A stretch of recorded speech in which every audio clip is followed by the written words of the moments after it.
Heroes of Astiverin, Origins Arc, Book 1, Fear the Spring, Prologue, Dre, Choose. Dre opened his eyes. At least he tried to. But he couldn't see anything, couldn't feel anything. He was surrounded by utter darkness. Was he blind? What was going on? He tried to scream, but he couldn't hear anything. The silence was deafening. He stayed like that, floating in nothingness for an indiscernible amount of time. There were no seasons to sum up the years, no sun to count the days, no heartbeats to trace the moments. Before the complete lack of everything drove him mad, a mist appeared, and a foreboding figure came into view. It was far away, and yet it still filled his vision with its vastness. The figure was a void of blackest night in the shape of a cloaked man. No mist passed by it. The being's very presence was the force moving the mist. It drew it close to itself, and then sucked it into the depth of its darkness. A deep, booming voice shattered the silence.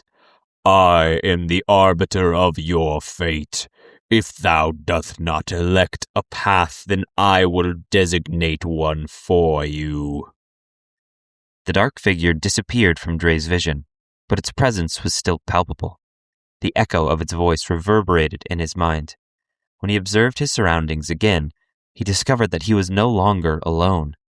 There were 3 figures, spaced evenly around him, forming a triangle with him at its center.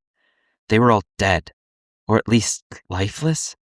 They lay sprawled and motionless, encircled by an array of floating objects. What was truly strange was that they were all him. Choose, the dark figure's voice rang out like a bell inside of his head. And so Dre did.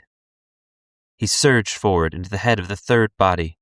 Suddenly, he could feel his limbs again. As he looked around, he could see his body and clothes and the objects floating around him. But before he could revel in the success of his class choice, the deep voice of the arbiter broke through the complete silence. But it was different now, crueler somehow, and yet injected with levity, like this was all some sort of practical joke. The choice has been made. The soul is now bound.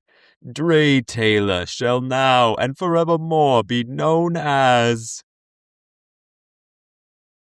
Earlier that day.